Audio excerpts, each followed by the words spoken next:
YouTube, what the crap's going on? Heir of Carthage here, back on Total War Rome 2, and this time it's another faction focus, and it is going to be the Ardiaei. These guys have been like the ultimate underdog for most people since they came, but there were some changes made that actually made the Ardiaei not good, but slightly less crappy. And we're going to talk through this faction here, and they do have some unique units, which kind of makes them fun. One of their first unique units, obviously, that we're going to cover is the Illyrian Noble Hoplites. These are very good hoplites for the price. Their armor is insane, 115 armor. These guys can withstand a lot of missile fire, and they can hang out in a fight for a long time. They have elite spear damage and pretty darn good melee attack for a hoplite unit, as well as boasting a very viable charge bonus.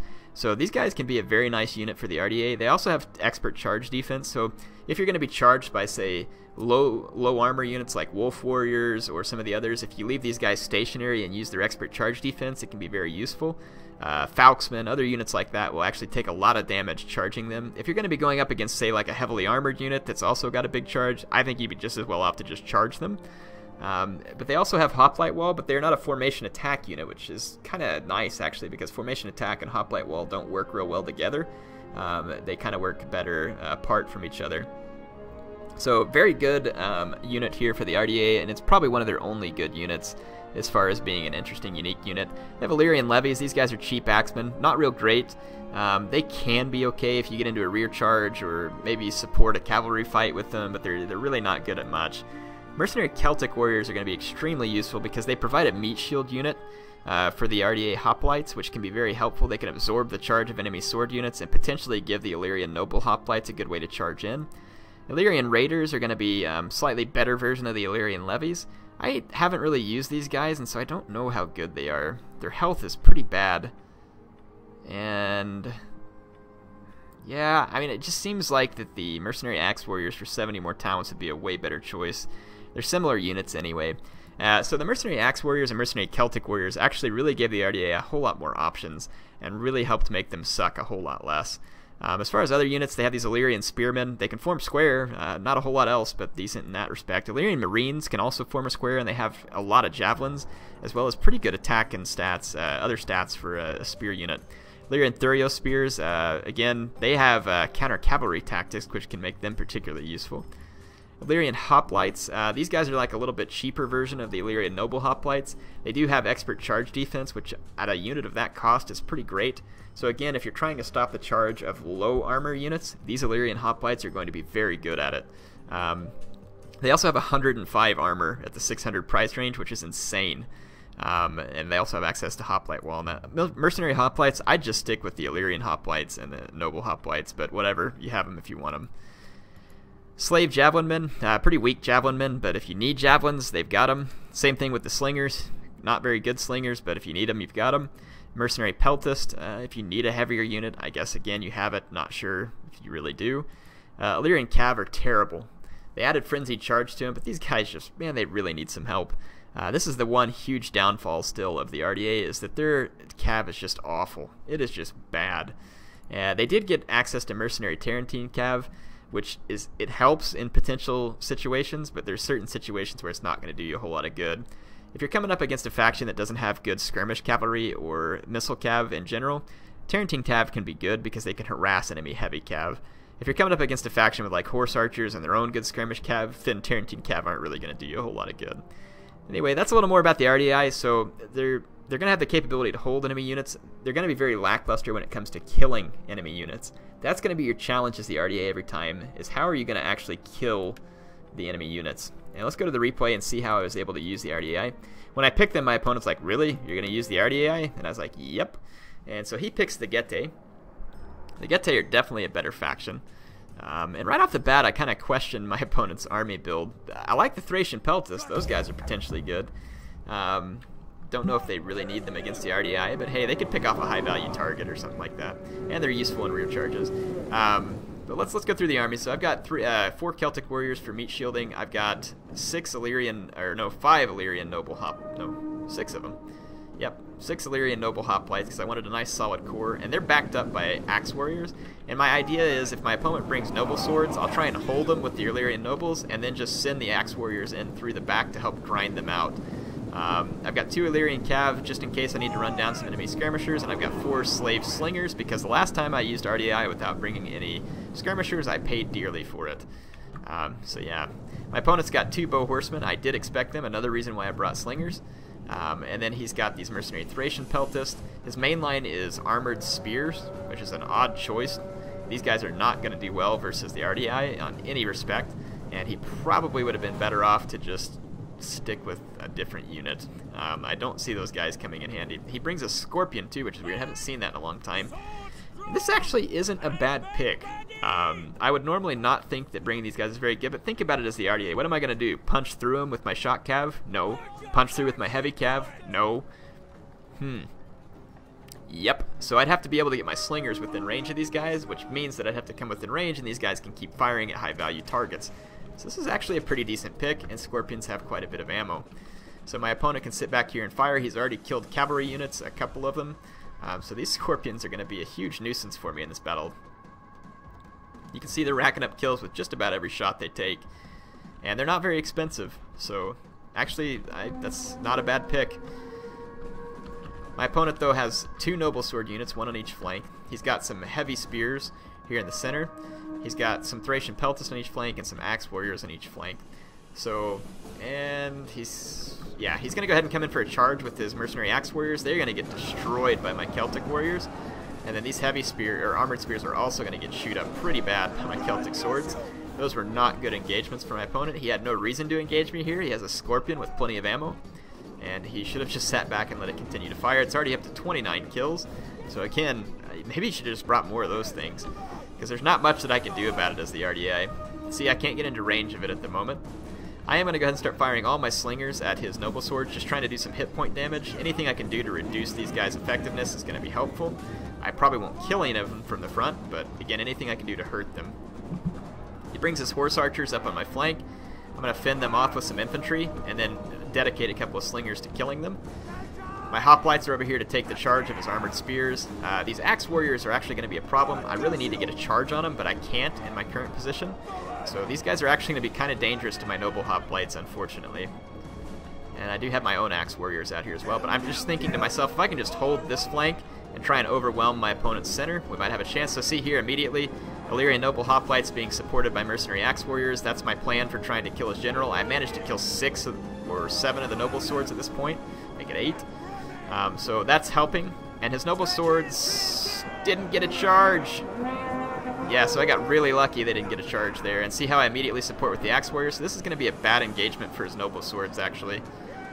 So very good for me there. His other noble sword, though, I'm engaged all over the place, and the only thing I have to answer it is an axe warrior. So I'm in very bad shape on this flank with respect to his noble swords. My Celtic warriors, though, doing a great job here. We've basically killed an armored spear. And then over here, I killed the most part of his axe warriors. My guys died, though, because he brought in these Thracian peltists. So I'm going to have to move in my noble hoplites to help finish this fight. Noble swords come in here and immediately get on my flank. Very bad for me right there at the moment. Very bad. Axe warriors will take out these armored spears eventually. Yeah, my own cavalry's just staying around to try and protect my skirmishers and see what we can do for the moment. So yeah, the main engagement's going okay, but I go ahead and commit even more men to this fight, which I shouldn't have done. I really need these troops over here to help counter this noble sword. And a rear charge into these noble swords with my Illyrian hoplites would have actually been fairly effective. And then I could have pulled out and tried to do another charge and just keep coming around.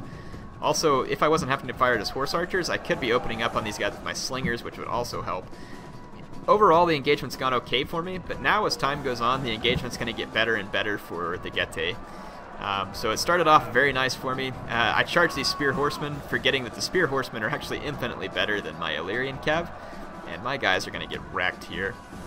So that's bad. That means he's going to have melee horsemen, and I'm not going to have anything to protect my slingers. Again, I overcommitted to this fight and should be pulling a hoplite out of that fight as we speak, but I was just intent to kill his general, which I will do, but it's just overkill. 2 axe warriors and 2 noble hoplites is just overkill.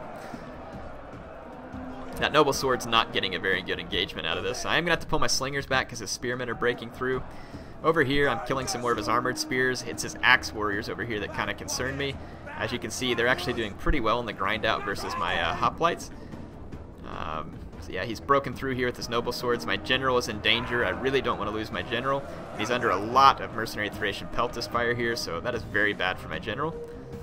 And again, his cavalry's free, so I'm going to have to open fire on them with my slingers and hope that I can kill them, perhaps, before they charge me. But slave slingers are not particularly powerful, are not particularly accurate, so it's all going to be problems for me. And these guys do have shields, which is going to help them a lot. And I do manage to kill a fair number of these horsemen before they get into combat with me. But slave slingers are very weak in melee combat, so this is also going to be a big problem. His guys do start to waver, but they'll settle down upon getting into combat, and these guys are going to get a lot of kills now, unfortunately, a whole lot of kills. And see how he just pulls on through, that's what he should do, so that's very bad for me. I really need these slingers, because the infantry fight is starting to sour against me. It's going to be very close, and having the slingers is going to be key in the endgame. I finally killed his general, which is hurting the morale of all of his troops, but he still has a noble sword here, which is encouraging nearby units, unfortunately for me. But all of my noble hoplites have encourage as well, so even if my general dies, it gives me some advantage.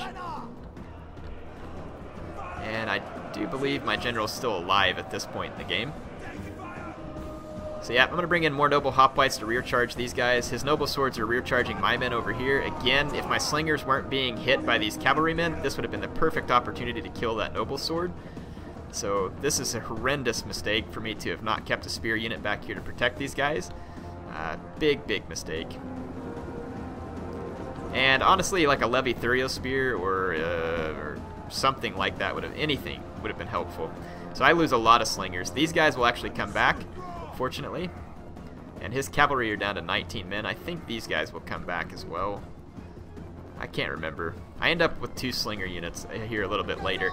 So again, my axemen defeated his armor spears. I kind of expected that. Noble hoplites doing a good job of holding for a very long time, but they're rear attacked, and they're going to get rear attacked now by axe warriors, so they will die. This main engagement over here is okay for me. It's not great. He's got a lot of axe warriors in here, and his scorpions are still firing. These guys have a lot of ammo. So yeah, 89 kills at this point. And they definitely still have ammo, though they're not firing at the moment. Not sure why. Yeah, there they go. They're still firing. Just heard them fire. They may not have a good line of sight. That's what it is. They may be waiting to fire because of that. Yeah, there they go. Like, hitting a noble hoplite right now is actually a pretty good target for them. He may be hitting some of his own guys in the back, though, too. But yeah, you can see this fight's going to wind up being very close. The biggest problem I have is these noble swords. There's 110 of them left. They already have 155 kills. The only good thing for me is that they're exhausted. So that means their melee attack is going to be somewhat affected. But my guys are pretty tired as well. My general's taking fire from that scorpion, actually, who's now up to 90 kills. I have 1 act unit here, 2 slinger units that survived, and I have a decent amount of ammo left. Probably about a little less than half of my ammo left with the slingers. But these noble swords are going to cause me a lot of trouble. I will bring in my axe warriors to try and get a charge, but yeah, these guys have tanked up another 20 kills already. And I'll bring my general who just died. This is unfortunate, so now my morale is really starting to suffer. Fortunately, again, these noble hoplites have a influence, and I was able to use the rally. So no, my general was still alive, actually. He dies here very shortly. So yeah, just keeping my men in the fight at this point. So the rally ended up being very handy there. And I'm trying to bring my slingers around to the rear of his noble swords, but these axe warriors are going to get in my way, unfortunately, which means his noble swords are going to be able to stay here and pretty much chew up all my men. I don't know whether to charge his scorpion or to just get in here into combat because my guys are losing so badly versus the noble swords, and I don't know how much ammo these guys have left. But they're getting a lot of kills here, shooting into the back of my men. Now they're up to 126 kills. That has been very worthwhile for my opponent. I decided to go ahead and just try and pin the noble swords down, and I wasn't very patient. Didn't get a very good rear charge. The noble swords are actually fighting just in a little bit of woods here, and it's giving them cover from my slingers, so I'm actually wasting ammo at long range into the back of these guys who are in the woods. I should have gotten a whole lot closer to do this. I am getting a few kills, and it's hurting the noble swords. They've now finished off another headhunt, but still, this is going to be very close. These axe warriors ended up beating my hoplites over here, so that's bad. My axe warriors here dying to his axe warriors, so this is actually starting to look very bad for me. I have no idea how much ammo these scorpions have left. Now up to 140 kills. These guys have really paid for themselves at only 500 talents cost. So the last of my infantry is very little. He actually pulls away from me, gets his noble swords out of the woods, and then my slingers just summarily destroy them, and he takes a charge from my hoplites in the rear. This was a huge mistake for my opponent here, and he's going to lose his last unit that has a influence. Of course, now my infantry is pretty much dead at this point too, but I have slingers with probably about a quarter of their ammo left at this point, probably maybe even a little less than a quarter. And my opponent only has 2 beat up axe warriors and a scorpion that actually finally ran out of ammo. 149 kills on a scorpion. Again, what can the Ardiaei do about a scorpion? Not a whole lot, so that's actually a pretty good pick, and I'm glad he didn't bring multiples. Anyway, these axe warriors have to try and chase one of my slingers, which means that they'll get shot in the back by the others, so these guys are doomed. Slave slingers, though, again, not particularly powerful, so it's still going to take a few volleys, but getting shot in the back is really going to affect these guys. They're out of javelins. I can stay in front of them easily with my slave slingers, who are fresh. His axe warriors are exhausted. My infantry's finally going to die over here, but they took a pretty big toll on the enemy axe warriors, and the scorpion just tried to rear charge, and they actually lost 1 unit. So I actually outnumber my opponent pretty badly here. Well, actually, I thought I do. So 71 slingers there, 47, only 100 and something men. 50, 90. Actually, the number of men is the same, but for whatever reason, the balance of power is giving me a huge advantage. I fire here, but it's into the shielded flank of these guys, so that's actually not a good use of my ammo, and at this point I am getting pretty darn low on my ammo, and my opponent goes for my worst nightmare and runs into the forest, and he's running into a forest back here with these guys as well. And I was like, crap! Because I have like maybe 2 or 3 volleys left with each slinger, so I've got to use it very well. So again, my opponent's now hiding in the forest, so I'm like, you know what, I really want to win this. I feel like I took the Ardiaei and I made some mistakes, but I really want to pull off a victory here. So what I'm going to do is go around my opponent and in front, and I'm not going to fire though. I'm going to try and bait my opponent out of the forest, and I'm sure that he'll know what I'm up to, but I want him to think I'm going to fire, but I'm not. I'm not going to waste ammo while he's in the forest. At least I'd really prefer not to. So see, I'm trying to pull him out, but he knows better and he stays in. So I'm going to keep just kind of coming at him with these different units and try and get his axe warriors out of the woods and then get a volley on them. So almost got them out of the woods there, but they're still in there. So again, just keep trying to, they're exhausted. I'm not going to let them rest either. And because of the balance of power, I feel like if I can kill this unit, it might make these guys chain route. So I'm really hoping for it. They're already on red morale, so it's not going to take much to get these guys to route. My slave slingers are still in very good shape fatigue-wise. I can't get my opponent to come out of the forest. He's not falling for it. So I decide, you know what, I'm going to risk it. I'm just going to go ahead and shoot his guys in the back. If I can get them to rout, then that's going to be it. At this point, my opponent types a message to me, and he's like, hey, you know, this is a draw. Just charge me, and let's get this over with. And I was like, nope, I still have ammo. And he probably didn't like that. So in any case, I was like, no, I still got ammo. I take a couple of volleys into the rear of these guys, and again, I just have very little ammo left, but it kills this axe warrior. They shatter. And it immediately starts making these guys waver, and again you can see the balance of power is very, very much in my favor. And these axe warriors then it makes a chain route, so it actually works. So just barely pulling a victory out of my butt there. So very, very close. 1,700 kills. Hang on, let's see here. So I killed 1,500 men, 1,614 losses. So he actually killed a fair number of his men with friendly fire, not a ton, but I probably did too.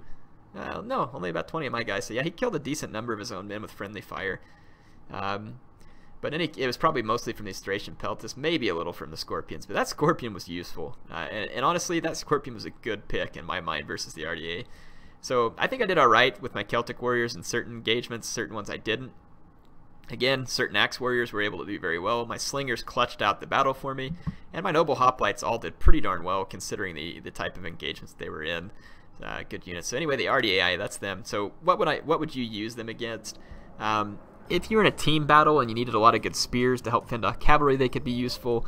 But they're just really an inflexible faction.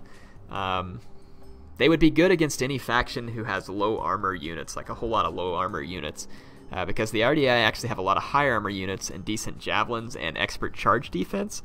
So they could potentially be deadly against armies that are low armor. So that's something to keep in mind there, I guess. So who does that maybe Ardiaei or Lusitani, but I mean, again, you got to be careful because those guys do have some very high attack swords, but their low armor would make them fairly susceptible to expert charge defense and slinger fire. So yeah, it's kind of a toss up there. That's a tough question. Yeah, that's definitely a tough one. But I mean, they're not good against much of anybody. That's the reason why you're not really going to find me find a faction that I think they're good against. Anyway, they're just an interesting faction. I've never played them in campaign, so I don't know what to say about them there. But anyway, hope you all found this informative. Have some fun with the Ardiaei, or Ardiaei, whatever it is. Heir of Carthage signing off for now.